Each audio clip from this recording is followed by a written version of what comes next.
And now to hear you talk about it and to hear anybody talk about the wokeness was put in place for a reason. Please stop using that phrase and talking about because you don't understand what you're saying. You're saying about yourself that, you know, hey, that's a terrible thing to be. It's not a terrible thing to be. That's why we fought.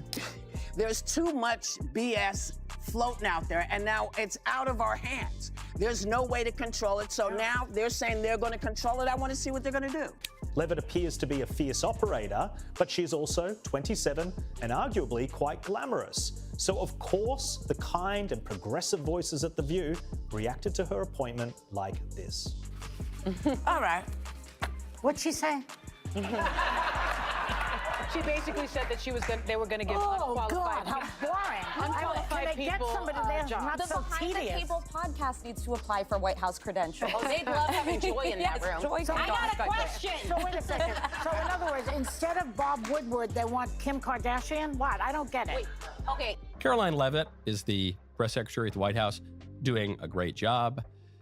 Such a great job that the ladies of The View feel the green monster coming upon them. They really don't like this woman. She's a good communicator. It started with laughter. On a sunny weekday morning, the ladies of The View were doing what they always dough-chatting, cracking jokes, throwing jabs, and brushing off criticism like lint on a blazer. But what they didn't realize was that something big had already been set in motion. Karoline Leavitt, a former Trump press secretary, had just filed an $800 million defamation lawsuit against them. Not a bluff, not a PR stunt, a full-blown legal nuke. While Whoopi rolled her eyes, Joy called it a conservative pity party, and Sunny grinned like it was just another Tuesday. Karoline's legal team was already moving like a ghost in the background. The fact that his bond... Hold on, sir. What's I have to stop you with the camera because I can see you. So do me a favor, don't pull it out again. Quiet, deadly, prepared. She didn't go on a Twitter rant. She didn't hold a press conference. She just filed the papers and let the storm build on its own.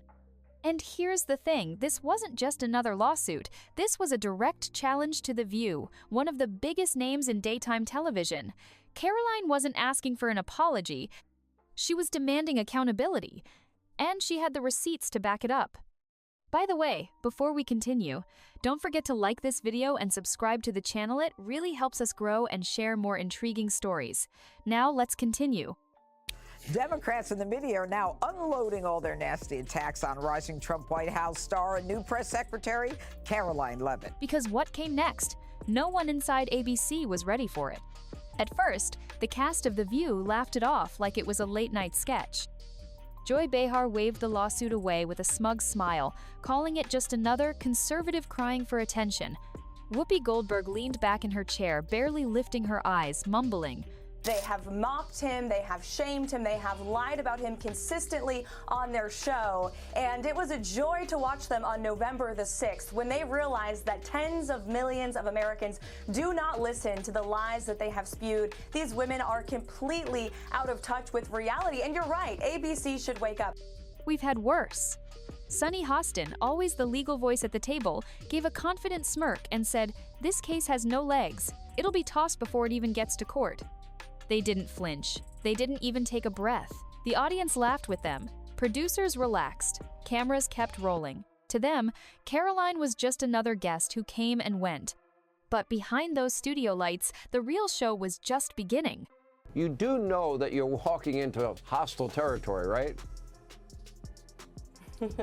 Certainly do. And look, I think I'm well prepared for that. And I'm incredibly honored that President Trump has instilled confidence in me to speak on his behalf behind the White House podium. It's been an honor to have a front row seat to the greatest political comeback in history. And as you mentioned in your monologue, Sean, President Trump is putting together a brilliant cabinet of fantastic America First fighters, from Elon Musk and Vivek Ramaswamy, who are going to cut the waste out of our federal bureaucracy, to Susie Wiles, who is going to serve as the first female chief of staff in history. Take that, Mark Cuban, to Tom Homan. No one better to secure the border than him. Because while the hosts were busy delivering punchlines, Karoline's legal team was busy gathering evidence. Not just clips from the episode, but archived footage, internal communications, show notes, and messages between producers. They were scanning every second, every word, every smirk. They weren't looking for a mistake. They were building a case that this wasn't accidental. This was deliberate, pre-planned. And that's when things got serious. Emails started pouring into ABC inboxes from the legal department. Editors were ordered to pull uncut footage. Producers were questioned about planning meetings. The left pretends to be a champion of women until they find one who is a conservative. Once that happens, they love nothing more than tearing down women with the most petty and vacuous of insults. What began as casual arrogance turned into something else entirely: fear. Because the more Karoline's team uncovered, the more it looked like this wasn't just defamation, it was a setup. A takedown planned from the top. Then came the bombshell. Leaked emails and handwritten notes from The View's internal team started surfacing, and they weren't pretty. One Slack message read, "Joy should press her hard on the youth angle, get her flustered early." Another note scribbled in a producer's planner said, "Let her dig her own grave. Just ask about Trump, she'll spiral." These weren't random comments. These were instructions. Strategically planned moments meant to throw Karoline off, to humiliate her on live television. It wasn't just what aired, it was what happened before the cameras even rolled. And suddenly, that laughter from the episode, it wasn't funny anymore. It was chilling. And now to hear you talk about it and to hear anybody talk about the wokeness was put in place for a reason. Karoline didn't shout about it on social media. She didn't make the rounds on talk shows. She didn't need to. She quietly handed everything to her legal team and let them work. No outbursts, no drama, just cold, precise preparation. ABC executives started to feel the walls closing in. Legal departments scrambled. Editors were combing through raw footage, trying to figure out what else Karoline's team might have. Because if one note could say, "Fluster her early," what else was buried in those files? And the worst part? She hadn't even entered the discovery phase yet. That meant everything: the emails, the raw footage, internal Slack logs, planning documents would have to be turned over. No exceptions, no hiding, and for ABC, that's when the nightmare truly began. Inside ABC, the mood flipped fast. What started as smug confidence turned into silent panic. Has gone woke, and now they have gone broke. They have their lowest approval ratings ever, and they are rallying around two of the most far-left leaders in their party, AOC and Jasmine Crockett. So that tells you the current state of the Democrat Party. Early in the week, top executives were still brushing it off. One even joked during a Zoom call, "We've had worse." But by Thursday, no one was laughing. Emergency meetings replaced morning briefings. Crisis teams were pulled in. Legal advisors, PR consultants, even reputation management firms were called on short notice. Vacations were canceled. Emails were flying with subject lines like urgent legal exposure and containment strategy. Departments were told to dig up any communications involving Karoline's appearance. Editors were sifting through footage, not for bloopers, but for liability. HR got involved. One internal memo from 6 months earlier surfaced, saying, How do you think voters are going to react when they see something like that on TV? Voters do not agree with these despicable women on The View. They are wildly out of touch with the vast majority of Americans, and frankly, they should seek immediate help. Recent interviews with younger conservative guests feel overly aggressive, borderline targeted. Another from HR warned of a pattern of strategic tension creation. These weren't outside critics. These were internal voices, people inside the building waving red flags that leadership ignored. Staff, who once fetched coffee during planning sessions, were suddenly being pulled into legal calls. Junior producers who once bragged about spicy segments were now calling lawyers, scrubbing old texts, deleting Slack threads. Some even tried to distance themselves from past emails. But it was too late. Karoline's team stayed completely silent. No statements, no TV hits. Just watching, waiting, letting the panic unfold. And ABC? They were unraveling by the hour. Then, everything changed live, on air. The set of The View looked the same. Same table, same bright lights, same familiar faces. But the energy? Gone. No opening jokes. No hot takes. Just tension so thick it felt like the room itself was holding its breath. Whoopi Goldberg sat stiff, hands clasped tightly, eyes locked on the camera. Her usual smirk? Missing. She took a long breath and said quietly, "Things have gotten a little out of hand. Maybe we need to take a step back." And that was just the beginning. Joy Behar, usually the loudest in the room, spoke next. But her voice was different, shaky, unsure. "I don't know why this has to go so far," she said. No sarcasm. No eye rolls. Just raw discomfort. It didn't sound like a defense. It sounded like regret. Then, Sunny Hostin leaned forward. She looked directly into the lens, like she was speaking only to Karoline.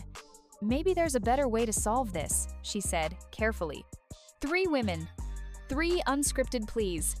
No snark, no spin, just awkward, clumsy attempts to reach across a widening chasm. But Karoline wasn't watching to forgive. She wasn't interested in apologies. She didn't flinch. She didn't tweet. She didn't respond. Her legal team issued one line that sent a chill through the network. "We are moving forward as planned." And just like that, everyone watching knew this wasn't a conversation. It was a reckoning. The internet exploded. Clips from that awkward episode of The View spread like wildfire. TikTok, YouTube, Twitter, every platform was flooded with comparisons. Just a week earlier, the hosts were mocking Karoline, rolling their eyes, making jokes. Now, they were practically begging on live television. One viral tweet nailed it: "If you weren't guilty, you wouldn't be begging." Another one read, "That's not humility, that's fear." Meme pages went to town. Whoopi's face next to a sinking ship, captioned, "Captain goes down with the View." Joy Behar holding a legal binder with wide eyes. When the roast session turns into a deposition, it was relentless. And it was brutal. But it wasn't just online trolls piling on. Inside ABC, the fallout was real. Advertisers started quietly pulling out. Contracts were put on pause. Emergency meetings were being held twice a day. Executives were trying to figure out how to stop the bleeding. Internal emails were now titled things like reputational risk escalation and contingency planning. Some execs even started whispering what once seemed impossible: maybe it's time to end the show. Because at this point, it wasn't just about Karoline's lawsuit, it was bigger. This was about trust, credibility. The image of a show that had long branded itself as the fearless voice of daytime truth, now exposed as something very different. And the public was watching it all fall apart in real time. Behind closed doors, the panic turned into chaos. Whoopi Goldberg stormed into a private meeting late, makeup half finished, towel still in hand. She didn't sit down. She didn't ease in. She exploded. "We're seriously considering a deal with her?" Her voice cut through the room. Executives tried to explain the emails, the leaked footage, the undeniable proof piling up, but Whoopi wasn't having it. "We're making her look like a hero," she snapped. "You think Twitter's bad now? Wait until they find out we paid her off." Joy Behar jumped in, voice sharp, furious. "We built this show. We carried this network through elections, scandals, shutdowns, and now we fold over one lawsuit?" The room fell silent. Every eye turned to Sunny Hostin, the lawyer, the one who always had the answer. She didn't raise her voice. She didn't argue. She just slid the printed lawsuit back across the table and said quietly, "She has enough to go to court." No one spoke. Then she added, "If this goes public, it won't just be about us. It'll be about the entire network." Whoopi's eyes narrowed. "You're saying we should apologize?" Sunny didn't answer, because deep down, they all knew. That might be the only way out, and it was the one thing none of them were ready to do. When the cameras turned back on, the damage was already done. That episode didn't feel like The View. It felt like a funeral. The usual buzz, the clever back and forth had vanished. The hosts sat tense, their words weighed down by something heavier than any headline. And the audience noticed. Side-by-side video comparisons went viral. One showed Whoopi cracking jokes about Karoline. The next her face blank, voice low, barely holding it together. TikTok creators broke it down frame by frame. YouTubers uploaded full reaction videos analyzing every blink, every breath, every stutter. This wasn't spin, this was surrender. Meanwhile, Karoline remained absolutely silent. No statements, no interviews, no cryptic posts, just one simple message from her team. We are moving forward as planned. And with that, the message was clear. She wasn't negotiating. She wasn't flinching. She was letting the unraveling speak for itself. America saw the fear behind the host's eyes. Gone were the insults. Gone was the smugness. In its place, raw panic. You could feel it through the screen. These weren't women trying to clear things up. They were trying to stop a train that was already halfway off the tracks. And viewers didn't buy it for a second. They saw through it. They saw the shift. And they made it go viral. Because if The View thought they were controlling the story now, they were dead wrong. Inside ABC, things went from bad to worse. Executives were holding back-to-back emergency meetings. PR teams were swamped. Legal departments were working overtime. The pressure was unbearable. Every day brought new problems. Every hour, another leak. Advertisers' big, recognizable brands started pulling out. Quietly at first, then in waves. Some wanted their logos removed from upcoming segments. Others froze all future contracts. Behind closed doors, panic turned to desperation. Then came the leak that broke the last bit of hope. An internal email meant only for senior leadership hit the internet. One line stood out and spread like wildfire. The brand is compromised. This is no longer just a PR issue, its reputational collapse. That sentence sent shockwaves across the media world. This wasn't just about Karoline anymore. This was about one of the most iconic shows on daytime television crumbling in real time. Meanwhile, Karoline wasn't slowing down. She wasn't celebrating. She wasn't posting victory selfies. Her team expanded the investigation, reviewing entire seasons of The View. They started cataloging patterns of bias, digging into how other conservative guests were treated, interviewing former producers, and even analyzing hot mic comments from backstage. This wasn't just a lawsuit. This had become something much bigger, a campaign for media accountability. And Karoline? She was leading it, calmly, relentlessly, step by step. Karoline Leavitt had made her move, and now she was reshaping the entire game. What started as one defamation lawsuit had grown into a full-scale media investigation. Her legal team was no longer just focused on one episode. They were digging into the show's entire history, cross-checking interviews, planning documents, and behind-the-scenes chatter. They weren't building a case anymore, they were building a pattern. Former producers began cooperating quietly. Off-the-record conversations turned into formal statements. Social media trails were dissected. Every mocking comment, every loaded question, every time a conservative guest was interrupted, laughed at, or pushed into a meltdown, it was all being indexed. Even backstage hot mic moments comments that were never supposed to be heard were now evidence. And here's the part no one in mainstream media saw coming. Karoline wasn't doing this for revenge. She wasn't chasing fame. She wanted one thing: consequences. She wasn't just standing up for herself. She was standing for every guest who had been ridiculed, silenced, or mocked simply for having a different opinion. And as her movement grew, so did her support. More people were watching. More were speaking up. The silence from The View only made the contrast louder. This wasn't just a PR scandal. This was a cultural shift, a battle over who controls the conversation and who's finally brave enough to push back. If you enjoyed this video, don't forget to hit the like button and subscribe to this channel. Also, drop your thoughts in the comments. See you on the next one.